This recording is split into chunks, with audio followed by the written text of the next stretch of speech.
Bonjour à tous, aujourd'hui dans la recette, vous aurez besoin de plein d'ingrédients, vous les trouverez en barre d'infos. Alors dans un premier temps, vous mettez vos œufs, donc il en faut 3 entiers, que vous allez mettre dans un saladier avec votre sucre. J'ai choisi du sucre bio de canne non modifié. Alors le sucre, donc 100 g, vous battez tout ça. Et quand c'est bien battu, que ça mousse un petit peu, voilà, comme ça,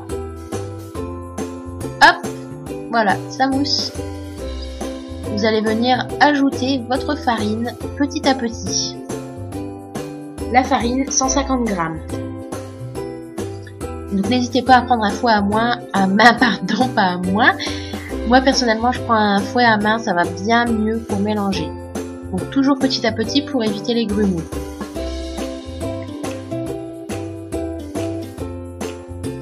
On mélange bien, on mélange bien.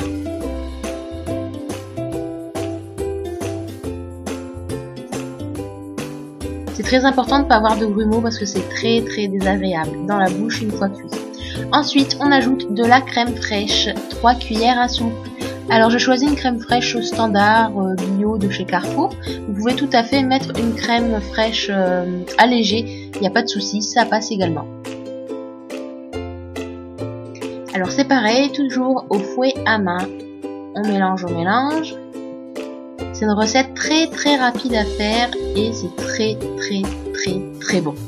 On ajoute un sachet de sucre vanillé, un sachet de levure et ensuite on va venir ajouter son sachet de sucre vanillé. Vous pouvez aussi opter pour quelques gouttes d'arôme vanille et c'est tout à fait...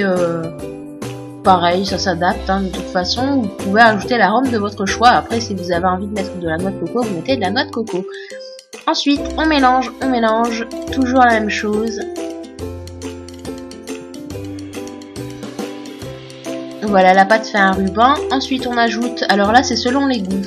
Donc, moi, je mets 2 bananes. Vous pouvez en mettre 3 si vous voulez qu'il y ait un peu plus de morceaux. Ensuite, vous pouvez ajouter les fruits que vous voulez. La dernière fois que j'en ai fait, j'avais ajouté des myrtilles et des framboises, mais bon là j'avais des bananes sous la main, donc j'ai ajouté mes petites bananes.